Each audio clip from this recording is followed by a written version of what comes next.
Thank you very much, everybody that has joined us from wherever you are joining from any part of the world. I would like to welcome you all to today's masterclass, where the idea is to try and understand what exactly is going on in the world of startups. How is it that we can all get together and transform the world if we first believe in transforming ourselves? So just stay on. We are now bringing in some more people that are joining slowly and steadily. In the next 5 minutes or so, I will begin with the session. So thank you very much for joining. Give us a couple of minutes and we should be going.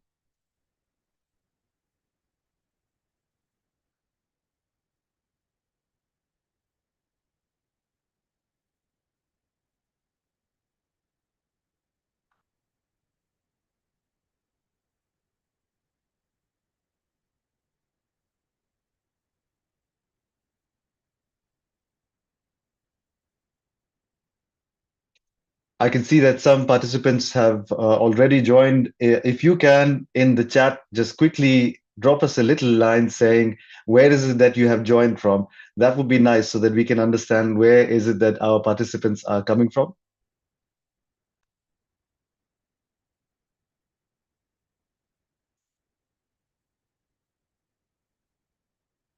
Wonderful. We have people joining us from several locations.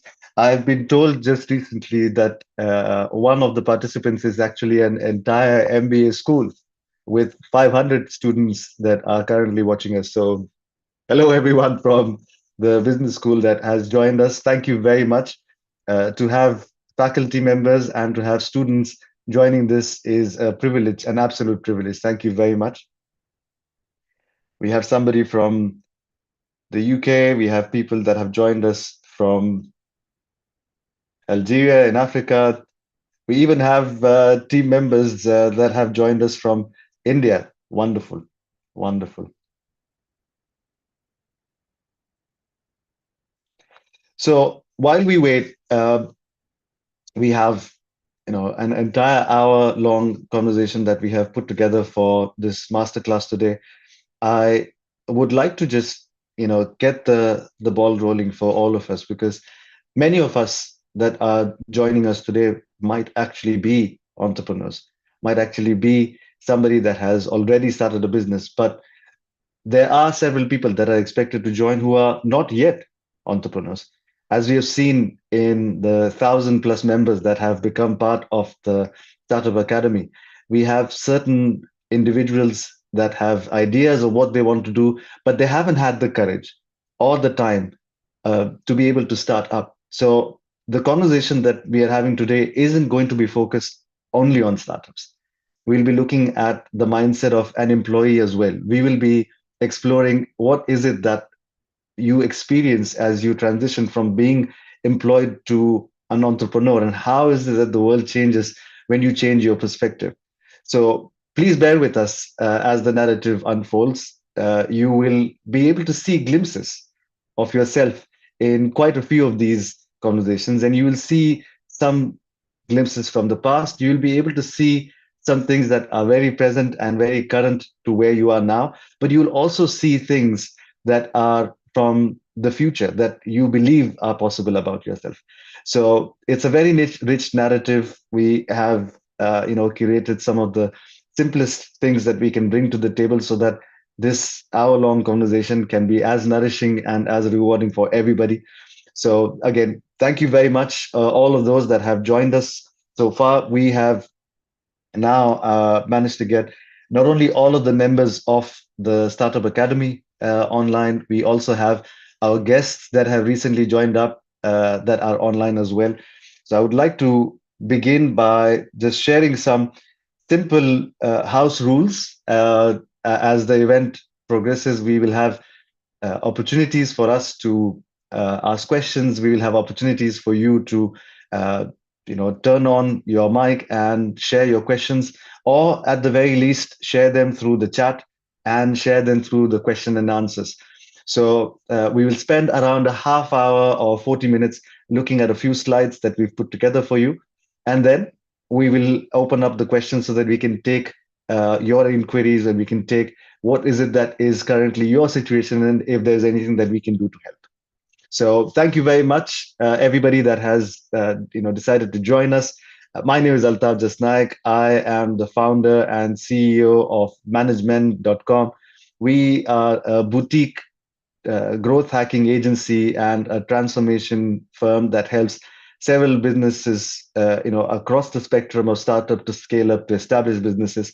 And today, it is a privilege being part of the Startup Academy and being able to share our findings with you, because this session, one of the 16 sessions, is a very special session because it is part of the Global Entrepreneurship Week.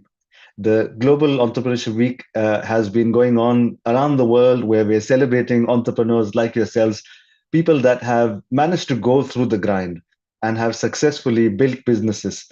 And it is an absolute privilege being the person that has the opportunity to speak to you during the Global Entrepreneurship Week. And I would like to thank, first of all, the Startup Academy, brought to you by Creative Zone, Biobank, University of Birmingham in Dubai, and of course, the 16 startup founders and facilitators that have collaborated in making this possible. Week after week, we have been running sessions for those that are part of the Academy, and every fortnight, we've been bringing you conversations and masterclasses like these, where we would like to summarize what is it that we have to share. Now, over the last 13, 14 weeks, over the last 5 months, you have had the experience of speaking to all sorts of uh, startup ecosystem members that have helped facilitate an understanding of presentation skills to sales and marketing, digital and social media. We have had the opportunity to explore many subjects. Today's session is going to be slightly different. The idea today is to help you explore some of the things that are not obvious. And to do that, I will be taking this opportunity to share with you what is it that I have seen in the world of startups as I have transitioned from being an employee to an entrepreneur to becoming an investor. As I share my journey, I think it's best if I begin with a little background as to what is it that management does. We are driven by a single purpose, which is growth.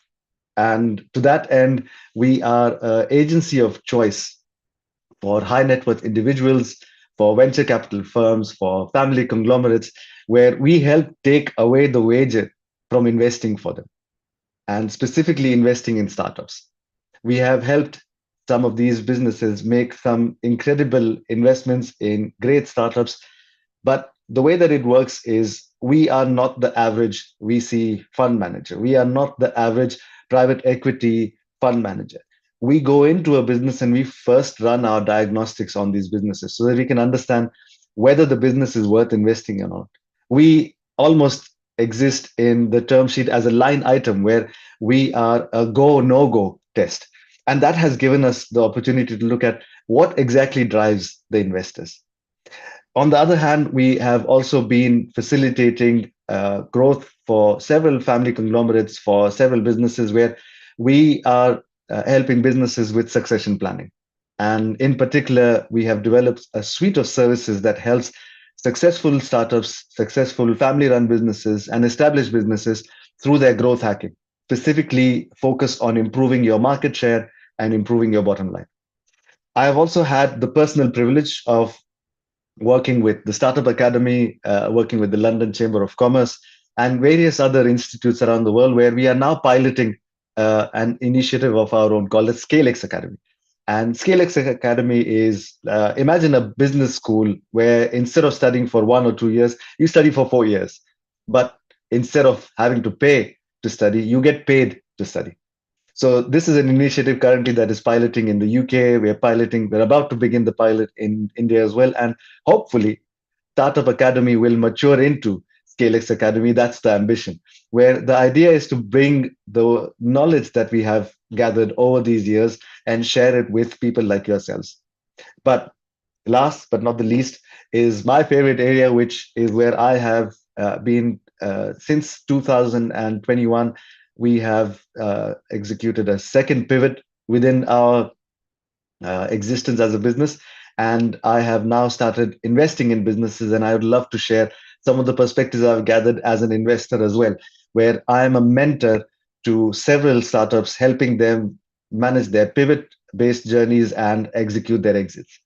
So this is, in a nutshell, what is it that management stands for. And today, the idea is for us to be able to go through a few subjects, some very simple subjects, where you will be able to get a new perspective as to what is going on in the world of startups, and how is it that you, as an entrepreneur or maybe an employee or an investor, can draw new perspectives from how the world is transforming. Everybody's probably heard of the funding winter. Is it really going on? Or is it something that you need to be able to understand so that you can hack into it? What exactly is the challenge that every business is facing out there? So, what I've done today is, for the sake of simplicity, I've broken it down into four simple segments, which are segued by three pivots. So, the first segment that we will be covering is employment as a pandemic. We've just gone through COVID. But if you ask somebody what exactly is COVID, it's not easy to, understand, or it's not easy to describe. Everybody has felt it. Everybody has experienced it. But if you were to ask people to define exactly what it stands for, it's not the easiest of things. The same stands for employment as well. We hear all sorts of conspiracy theories. This is a trap. This is a cage. This is hypnosis. We will try to bust some myths over here today. We will also try to explore what is it that the investor's investor looks like, because there is hardly any VC firm, hardly any private equity firm, hedge fund, or any other investment body where the investor that is bringing the money to the table is himself or herself involved in the decision making. So we'll try to shed some light on what is it that this investor looks like, and what is it that we need to be able to understand about these people. We will also be trying to explore the areas of exits and pivots, because I have had the privilege of working with several founders and working with several VCs find these founders as well. And there's a big bankruptcy of vision. There's a big bankruptcy of where is it that a business can go. And we will explore what exactly is it that the world of exits and pivots looks like for founders that are willing to go through it. And then we will try to understand what exactly is the journey that I have gone through, and several of the founders of great unicorn startups have been able to execute themselves, which is from being hooked as an employee to being healing as an investor. These four areas are what we will be going through. And at the end, I would like to leave you with a bit of advice, and hopefully some simple tools and devices that can help you see the invisible future as well. Because to do the impossible is what is expected from an entrepreneur. To do the impossible is what is expected from all of us when we are starting businesses and changing the world through our devices and our products and our services. But how do you do that? And how do you do that by predicting what the future will look like, which is usually invisible? So we will look at some of these things, and as part of that, there are bits and pieces of advice that I would like to share, and we will be sharing these slides with you later. So don't worry, you'll be able to get access to all of this information anyway. Today, I would like you to take a back seat and try to see the narrative that I have to offer, and see where is it that you see yourself in this. We begin with what we call as the employment pandemic. Now, for the longest of time, we've all been made to believe that employment is what we work towards. And the school of thought is very divided over there. There are those that believe that this isn't a conspiracy. There are those that believe that this is what we are meant to do. We're meant to go through school, we're meant to go through higher education and then make ourselves relevant for a job. But then there's a whole other school of thought that a lot of us, specifically entrepreneurs, buy into, which is that employment is a trap. So let's explore what that looks like. And in our attempt to explore this, again, through the four narratives, the idea is for me to be able to show you what is it that I've gone through, and what are the three pivots that are needed for us to be able to go from one to the other, all the way to the end. So the first of all of these is where we see that we begin our journey as an employed individual, as somebody that is working for somebody. And when we feel that we have had this sense of realization and awareness that we can do something for ourselves, we can do this for ourselves instead of doing it just for somebody that is paying us. That's when we become entrepreneurs. But the truth is that in the world of entrepreneurship, it's nothing but us behaving or us being employed by ourselves, which is where we become self employed. If we believe, even for a moment, that entrepreneurship is on the other side of employment, that there isn't any work that needs to be done, the main definition of employment is misunderstood, and the definition of entrepreneurship is misunderstood as well. Being an entrepreneur is being employed by your own ambitions, by your own thinking, and where you think the world needs to go. But what happens after that? Every single startup has been worried about where is it that they'll be able to get their next piece of business or the investments that they believe are required through an investor so that they can grow. What happens when the investment comes in? Do you stop being employed or does the world change? And through our experience, what we've seen is that you then get employed by your investor and you're employed towards scaling the business. And this scale employment is probably the last stage before you stop being employed by somebody else and you are then employed by your thoughts. You're employed by the vision that you have of the future because that's when you get purpose employed. Now, I don't know the divide and the distribution of the audience we have today. We have looked at the numbers that are part of the Startup Academy, and most of you are either employed and trying to get your business going, or most of you are already beyond that phase where you have begun your business while you're still working, or you have quit because you have started your business. Regardless of where you are, the finding that we have so far is that not many of you have been able to raise and get to scale employment, and far far few of us are at the stage where we are purpose employed. And maybe you'll be able to see glimpses of your life in this, and maybe you'll be able to see where you want to be in the future. But let's just go through what these four stages are. Because if you look at the stage when you're employed, you're salaried, which means you're getting something in return. If you look at the compass of returns in an employed phase, salary is what comes back to you. But the real value compass, the big benefits and the big returns, are a compass that is pointed outwards. That is value being created for the employer. And the employer or their investor are making the most amount of returns in that world. When you do become self employed, when you do give yourself the opportunity to work for your own business, that's the point where you go from being salaried to struggling to get your business going, struggling to find the next customer, struggling to put in the investment that's needed because you need to burn yourself on both ends, not only trying to create a living for yourself, but also being able to pay salaries for others. And the reward over there that we experience is that the value compass then turns inwards because whatever we are doing for our sake. And we believe that the returns are coming to us. Now, this, when you take it to the next level and you manage to get investments and you're able to grow the business based on somebody else's money, using somebody else's ambition and using their affluence to grow your business, the value compass still remains within and it focuses on you because while you're doing this for them, you're doing this for yourself as well. But it is no longer a struggle, it's a sacrifice because you've created something that is worth somebody else's investment and ambition, but the returns are going to be shared. There's a sacrifice that is involved. But the last stage is where the value compass remains internally focused. It remains focused on yourself, but you're also able to then return back to the world. You're in a position that you're not impoverished at all. You have an affluent, rich mindset where you're willing to give and you're willing to share and you're willing to teach.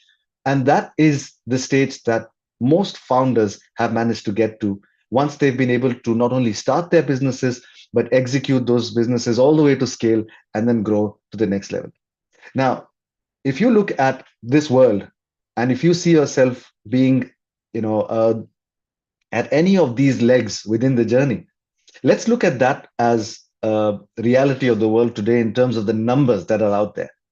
The numbers show us that if we look at this world of employment, if the way these businesses have been performing was the right way to work, if the methodology being applied was the right thing to do, we wouldn't see the death of more than 65% or 68% of Fortune 500 businesses. Now, we're not talking about the family conglomerates that are existing in the world, more than a million of which are a $1 trillion economy. We are not talking about the absolute startups, where there are millions of us as startups that are on maybe $100 billion economy. We are talking about Fortune 500 businesses that have died because they've not been able to tap into the energy of their employees. We turned our attention towards the Great Resignation. I'm sure a lot of us have heard about the Great Resignation. 100 million plus people around the world today are jobless, and jobless by choice. They don't want to go back to work. There's something, incredibly wrong that's going on in the workplace, where we are taking some of the most talented people and we are able to get them to the level where they are feeling frustrated to be employed by others, and they're choosing to not go back to work. These are people that are trying to discover themselves. They're trying to start up in new ways. They're trying to learn new skills or get into business of their own. And the Great Resignation isn't a Western phenomena anymore. It has reached to other ends of the world, where today we see the Middle East, we see parts of Asia and parts of Africa as well affected by this, where people are choosing to quit work. They're not waiting to be, removed or extracted from a business before they can start their own business. They're actually believing that they don't need to go back to work and they deserve better. If we look at this quadrademic, the four pandemics that are going on and that are going unnoticed, the biggest pandemic, according to me, has to be the fact that a lot of us have been have been bitten by the startup bug. According to Sifted and Y Combinator, 90% of all startups fail.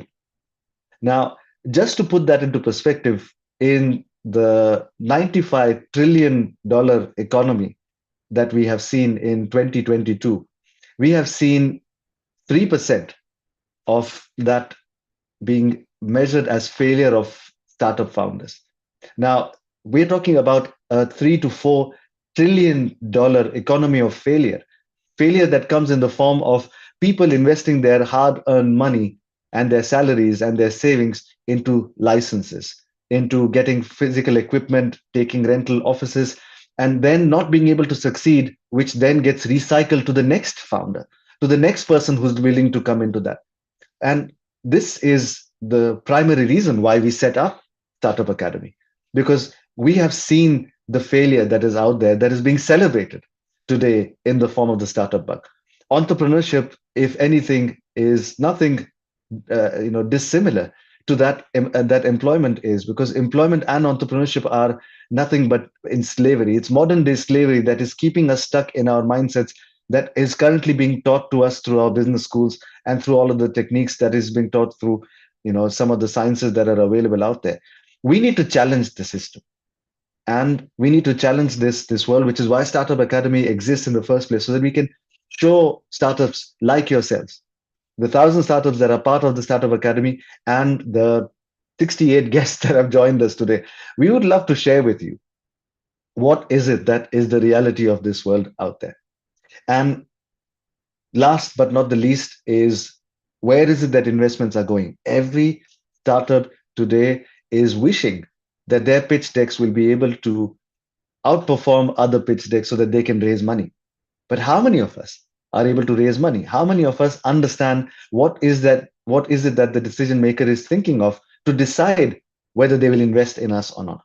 In that world, what we see is a big appetite for gambling and wagering the investors' money.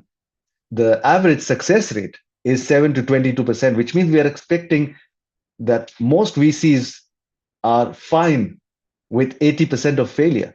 And that is what we see as the funding winter today. We see is specifically those that are investing their own money into these firms are no longer willing to take the wager. So if this is the big problem that exists, I would like to present to you our first set of findings, my perspective as somebody that decided to make a business out of this, decided to make this something that can become a business of my own, something that can earn a living for myself. When we started working with the world of employed, we did not start working with the employee himself or herself. We started working on behalf of the companies that were hiring us. And through the scale that I have presented to you earlier, our realization, our findings were that when people were employed, the majority of our work, the majority of our income came in the form of bringing the best ideas and insights out of these people and making them available to the owners of the business. So you need to understand that the investment to come up with ideas and insights was not made by the employee. This was an investment made by the employer, which meant the control was still with them. Now, at the next level, what we have seen is that when these ideas and insights become businesses, they miserably fail at implementation because they don't have the skill sets. Most founders believe that they have to learn all the skills themselves so that they can deliver the results on their own.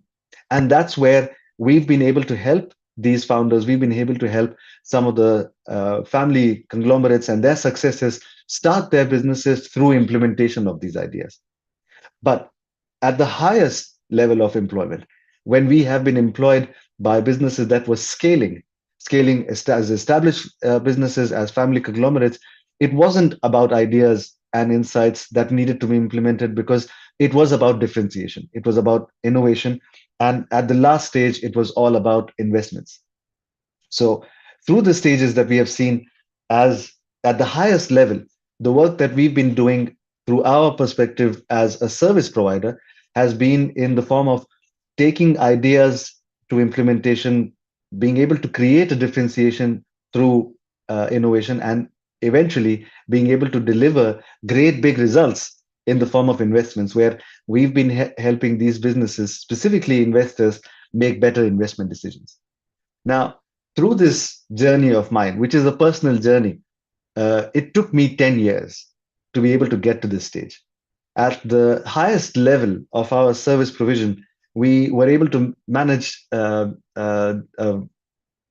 winning an award in Dubai as the most disruptive startup as part of the Startup in 30 Seconds event that took place. Now, what that helped us to do was look at ourselves in a completely new light, no longer perceiving and believing that we were only service providers, that we were only required in this world to be able to help others make money.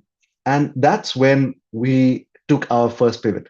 And that first pivot took place when we were able to understand the investor and who was investing on their behalf. And today, maybe this is something that you have heard about. Chances are you've already seen this, you've read about this, but I'd like to share with you some personal insights that I have developed over the last decade of working with these investors, specifically with decision makers within investment firms that either choose to invest or choose not to invest in certain businesses. And I would like to share with you what is it that the perspective of these investors looks like. And at the very least, uh, I would like to propose to you a slight change in perspective where the person that is willing to invest money into somebody or into somebody else's ideas, is no longer looking at employed people anymore. There is an appetite to look for employed owners or employee owners. I will get to that in a minute. I'll explain that as well. But this is the slight change in perspective that I want you to understand. Where the employment pandemic is is keeping people stuck is when they are believing that they have to live their life employed. Beyond that, on the other side, is an employed owner perspective as well, which I'd like to share with you. And this perspective only became clear to us when we started, spending a lot more time with these people that were not necessarily willing to listen to stories. They were not interested in looking at pitch decks because these investors are only driven by numbers. And in trying to understand what drives them, what gets them going, what allows them to take a decision for investing somebody else's money, we realize that there is a bunch of science that can be picked up from there that can be shared with others. And that begins with the first E that we have to offer in our 4E transformation process, which is engagement. If you can engage your team members as an employer, you'll be able to get the best returns from your employees, which then is true in the reverse fashion as well. If you, as an employee, can engage the attention of your employer, you'll be able to get the best returns from them as well. Now, at the next level, at the higher level of involvement, when we have started looking at investment that doesn't go into employees, but goes into businesses. And we have helped facilitate hundreds of these deals where tens of them were then handed over to us so that we can maneuver them all the way to the exit. The one thing that is consistent across all of these transformations is that at the higher level of engagement, when investing in startups, it's never the founder of the business that wants external facilitation and support.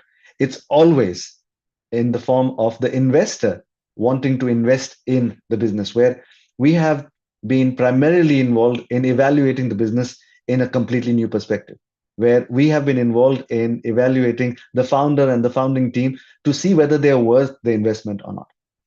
At a slightly higher level, when money is being made available beyond the evaluation, when money is being made available to transform a business and scale a business, the appetite over there exists in the form of educating team members.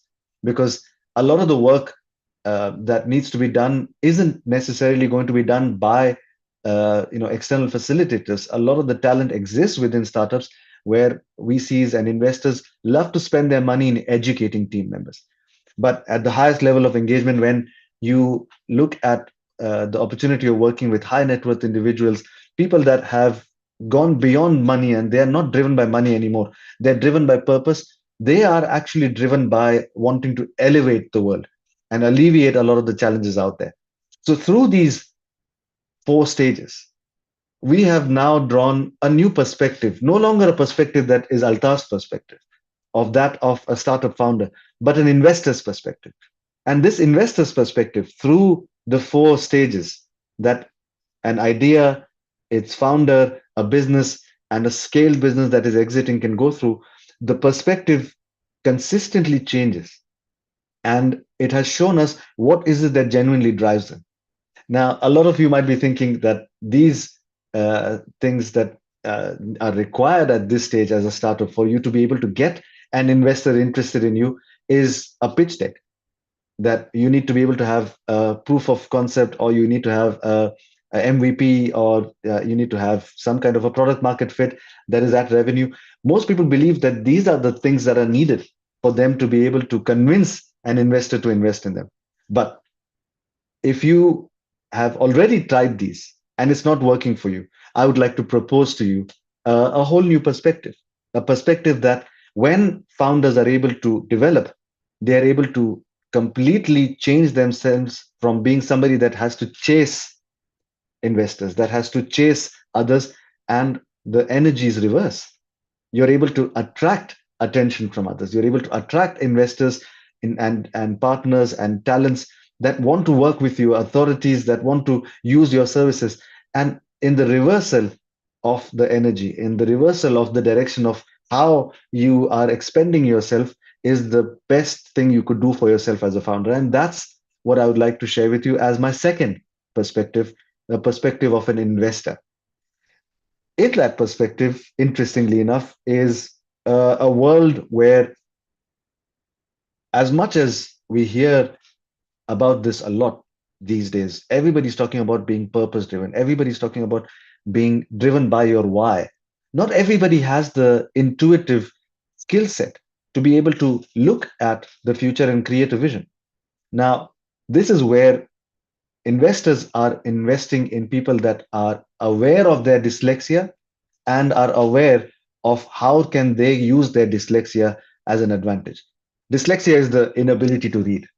And this is what founders experience as well. This is what great big businesses experience as well. They're not able to read beyond their numbers. They're not able to read their markets. They're not able to read their competition. So when we look at an investor's appetite to invest in businesses, big investments are being made even today during this funding winter in dyslexic businesses, businesses that are aware of their dyslexia and are working to alleviate the dyslexia and are creating a vision of what the future looks like. Because if you look at some of the most successful entrepreneurs of the last century, they're all dyslexic. They're all able to see something that others are not able to, and they're able to channel their energy to create great businesses. So this purpose-driven, visionary founder is a very attractive subject that everybody wants to invest in. If you can find yourself in that position where you're willing to look at the business and trying to understand what your dyslexia is, you will need to be driven by data. And this is the second most attractive thing to businesses. The more data you can show them, data that is relevant to where the business needs to be, not just data that is existing, but data that is not existing, not just the known knowns, but the unknown unknowns as well. In your ability to demonstrate data, data about your segments, data about your markets, data about your customers, you can get these investors genuinely interested in you. And more so if the data then feeds into your dyslexic vision, feeds into why you want to exist as a business.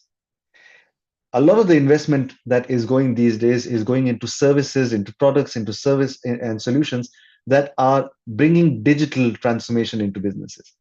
If we look at the figure that came out from Antler in the Nordic in 2021-22, we see that 78% of all investments that have gone into startups have gone into businesses that are bringing digital transformation and digital scaling into businesses. So if you can demonstrate an ability to bring on customers digitally and serve them and generate revenues through digital methods so that you are able to take your business globally, that is also very attractive to investors. Last but not the least is absolute disruptors. People that are challenging the status quo, people that are challenging the way things are done.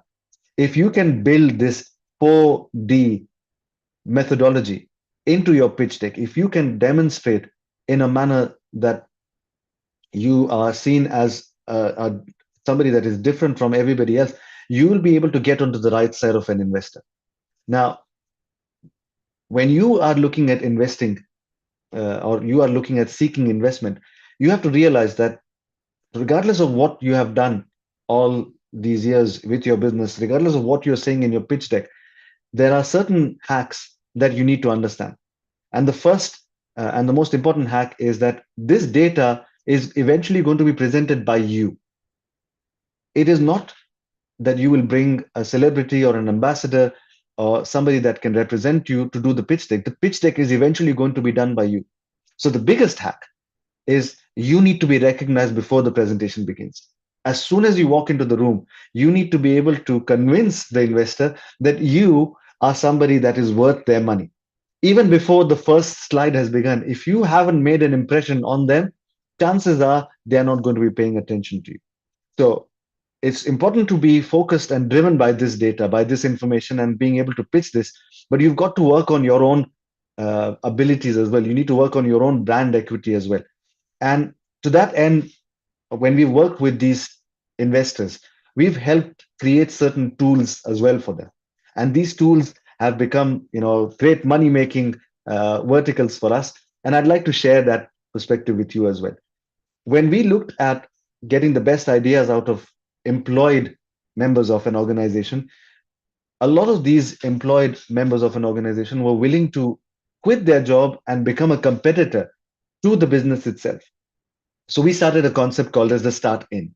This is our first and probably the most successful product that we have offered to the world, which is a solution that makes your employees a partner.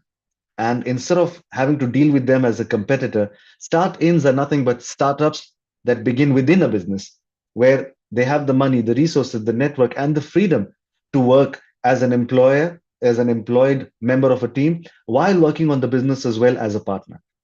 And this has been one of the most successful products that we have offered. And we have now pivoted that into something else, which I will share in a minute as well. Then comes the next stage, which is when we've invested in self-employed businesses, which is startups, where a lot of the money that goes into investing in these businesses, again, the decision to invest in startups doesn't come from founders. This primarily, from our experience, has been investment that comes from the investor themselves. And this has been towards a unit economic perspective of bringing a valuation to the business.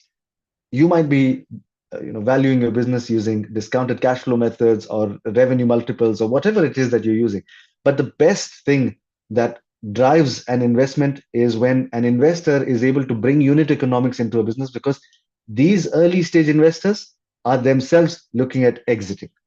They will want to take the highest amount of risk so that they'll get the highest amount of return, which is why they believe in a unit economics method of transforming the business as a of valuing the business as opposed to any other method out there. Again, how many founders are valuing their business using unit economics? You tell me. In my experience, I haven't found a single founder in the last 12 years that is focusing on unit economics, and that's where we've created certain other products to help founders on this.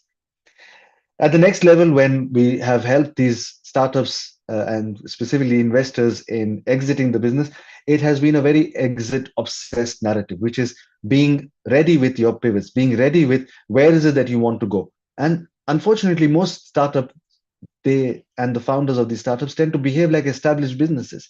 They stop behaving like startups when money comes in and when scale comes in. So one of the biggest things that we have developed for these investors is an exit obsession within founders, where we help the founders exit, or we help the founders maneuver exits for the investors through certain metrics that work on this. And we've created a product that we are offering towards this as well. Last but not the least is those that are driven by purpose are simply driven by disruption, where we have created certain disruptive indices that help identify what to invest in, who to invest in, and where to take these. All of these products are available at the end of the day, so that using the perspective that we have created, that I have created based on my experiences and the perspective that we have seen when we were employed by investors, we can create a bunch of services that we can invest in people as well. And that's my third perspective, my third pivot that I would like to share with you. Using my own journey as an entrepreneur and my journey facilitating great exit focused investment decisions for high net worth individuals and investors, what we have done is we have developed a complete new narrative that is dependent on exits and pivots.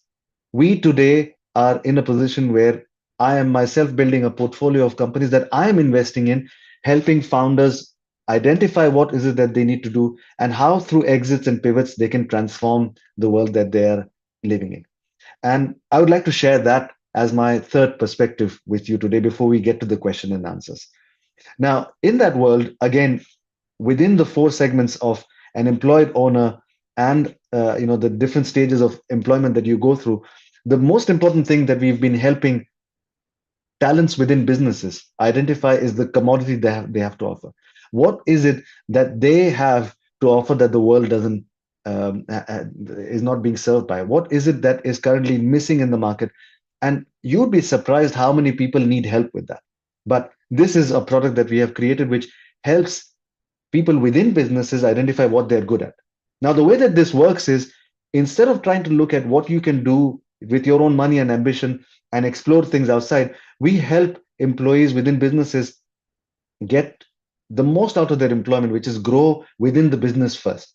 Because not everybody is meant for entrepreneurship. Not everybody is meant for taking the plunge and doing this on their own. A lot of people would be well served if they're able to use their ambition and try to get to the right side of employment, instead of believing that the world out there exists for them only in the form of entrepreneurship. If they can see themselves being higher employed within the business itself or scale employed within the business itself, that is what we are that's what we believe in today, that employees need to be able to explore what they can do more with their own time.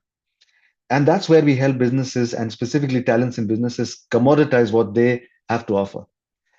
For those that have taken the plunge, that have already decided to move on, we help them commercialize what they have to offer.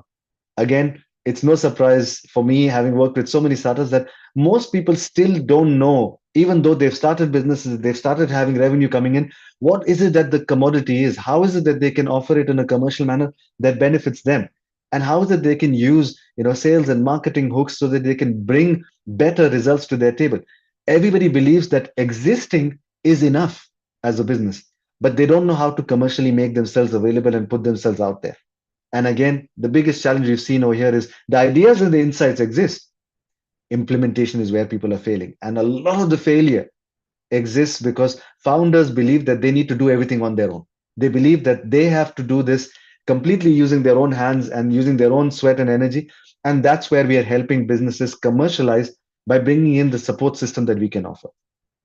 Then at the higher level is when we are helping founders exit from their business, making multi-million dollar deals, having the waterfall available so that they can then invest in other businesses as well, where we are now creating tools that are helping these founders invest in the next level of investments that they can make in better and bigger businesses that will make money through money rather than making money through effort.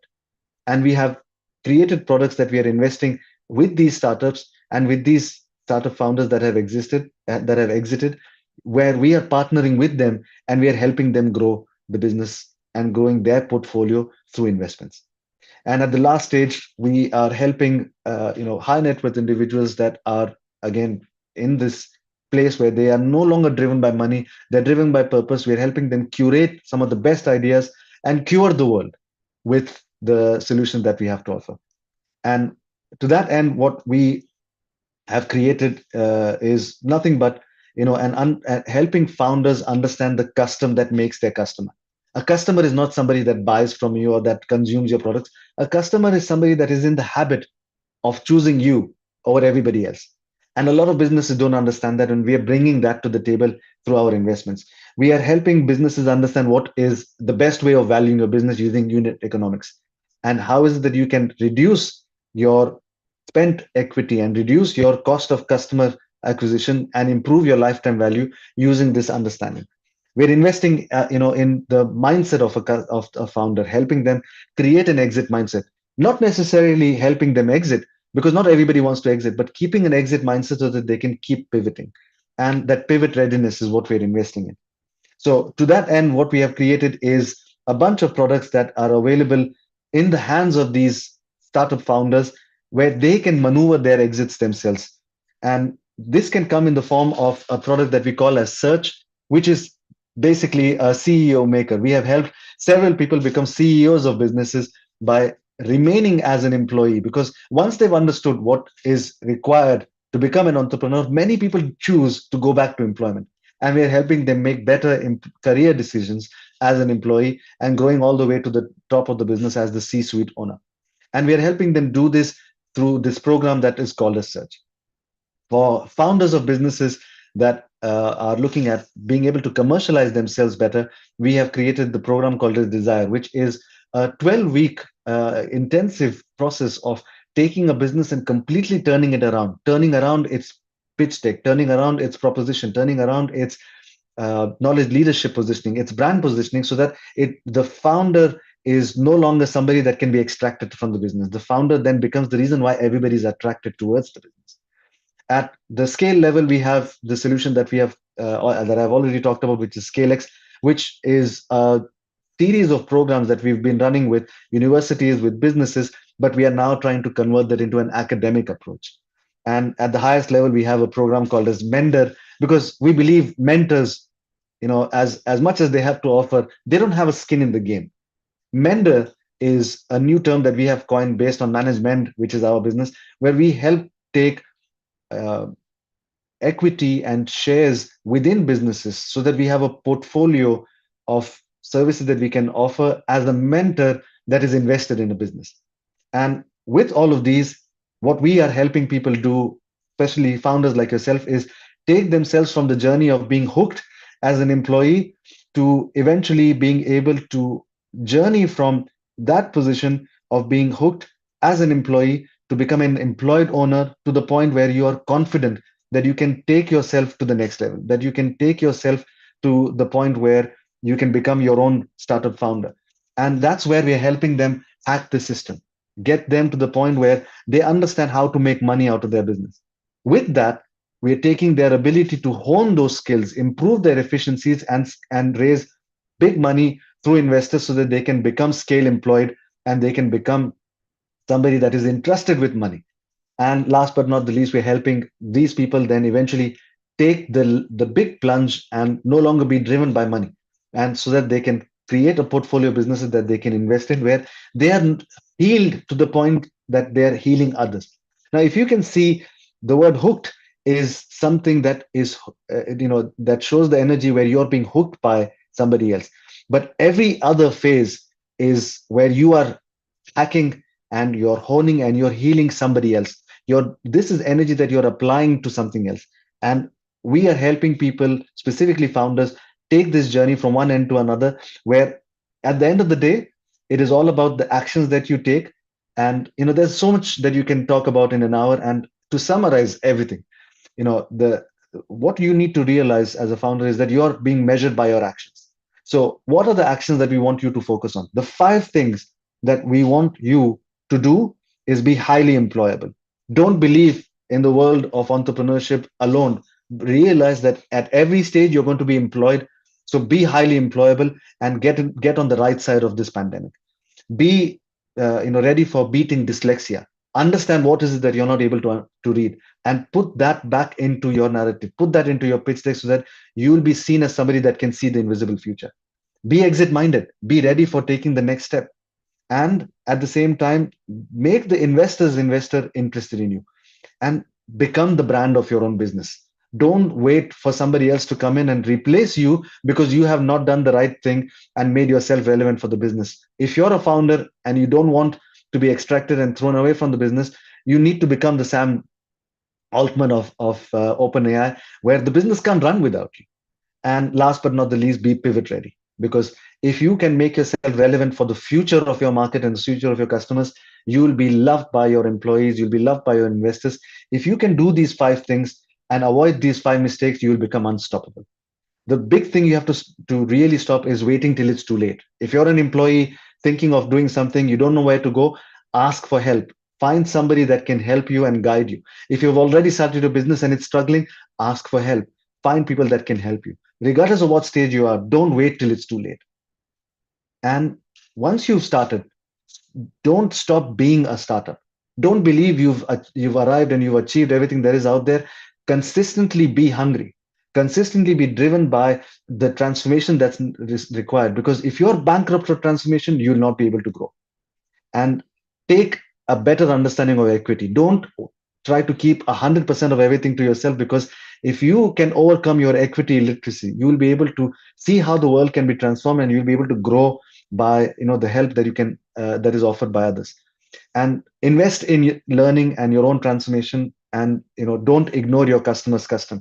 Understand what drives your customers, understand why is it that they come to you, and then work on that so that you can then become the only one that they can think about when it comes to being served.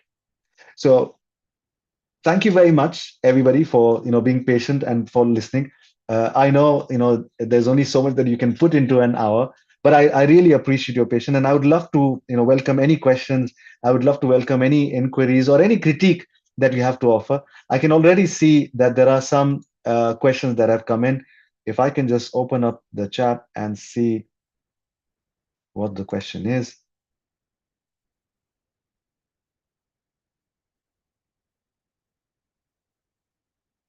Okay, I have a question in WhatsApp. You can put the question in the chat as well. But what is the biggest advice you will give to people that are employed? Okay, would it be okay if I took your name? All right, not a problem. So if you are employed already and you haven't started a business, stop looking for things that you can do for yourself. Look at what you can do for your employer first. because chances are they don't know the skills that you have to offer. If you can go beyond your 9 to 5 and use your 5 to 9 to create better results for them and better higher results and higher returns for them, they would love to use your time and use you in higher capacities. Who knows, you might be the CEO that is waiting to take charge of the business because the existing CEO, the founder, wants to invest their time in something else. Pay attention to your career and then see if you can find things outside as well. Okay, do we have any more questions?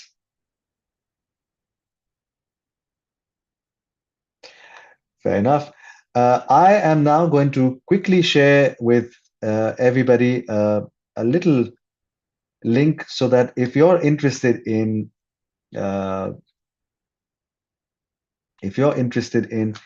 finding out more about this information, and take if you'd like to download um, our tool that will help you understand how you can become a disruptive founder, just follow the link, fill up a few questions, and we will be able to send you a summarized version of this that will help you see your journey as well, from being an employee to somebody that is able to become an entrepreneur and then raise big funds so that you then get scale employed by others who want to use your time and your skills to help them make more money, so that you can then become somebody that is beyond this whole uh, drive that is called as entrepreneurship. You are no longer having to drive yourself purely because of money, but you are able to apply yourself to the cause of saving the world. The world needs saving today. The world needs people like us who can transition from being an employee to becoming an entrepreneur to becoming an investor. And this is, more than 12 years of work that I'm sharing with you, which is going to help you if you can apply these learnings to yourself. It's good to be of a certain mindset. It's good to realize that there is a world out there that you can conquer, but nothing changes unless you change. Remember, every master was once a disaster. You have to begin somewhere. Don't be shy from making mistakes. Don't be shy from trying new things out. And at the very least, don't be shy from sharing equity in your business. Trying to keep 100% of equity with you is one of the biggest problems that we see in founders, where they don't want to give up any equity, even when it comes in the form of somebody offering help. They don't want to share any of their growth because they believe there is no more growth that is possible. But in trying to understand your customers better is how you can reduce your customer acquisition cost. You can improve your lifetime value from a customer. And that is being unit economic driven, so that you can understand the valuation of your business, because everybody deserves to go from one end of the spectrum to the other. And if you can do this for yourself in a way that will take you from being hooked to hacking and honing others to healing others, you will be in a position where people will not only follow you for what you have to say, they will want you as partners. They will want you as an investor. They will want you as a mentor. They will want you as a coach. We've had the privilege of working with teenagers of high net worth, children of high net worth individuals, because they want us to help them understand money. We have facilitated conversations for university students. We are facilitating this whole new MBA program where we are trying to reverse and flip the MBA upside down so that we can pay students to work with us. And we are trying to change the world because I'm talking about myself and others within the Startup Academy, are in a position where we feel rich enough to be able to share this with the world, where we can invest these things into you. So we are here. The Startup Academy is yours to explore and yours to benefit from. There are great big things to come. Everybody that has been part so far, the 1,000 startups and the 75 members that decided to join us today, we thank you all for everything that you have been part of so far. We still have a few weeks left in closing this great effort that has been put together. And by this time next year, you will have experienced the next stage of where we are trying to go. So thank you very much, everybody, for joining. Thank you very much, Creative Zone, in the first place, for setting up Startup Academy. Thank you, Bank and University of Birmingham, for supporting us through all of the incredible support that you've been given. And thank you very much, each and every one of you that has been part of this initiative. My contact details have been shared in the chat. If anybody would be interested, please do get in touch. And I have shared the survey link as well, where if you can just help us understand who you are and where you are, we would be able to help you in a much better way. And I look forward to seeing all of you someday, and hopefully working with you and besides you, helping you create a great business and grow the business so that you will be able to take yourself from being hooked to healing as well. Thank you very much. And I thank you from the bottom of my heart. Have a good day. And this recording will be made available so that everybody can look at it. And we will be sharing the slides with you as well. Thank you. Bye bye.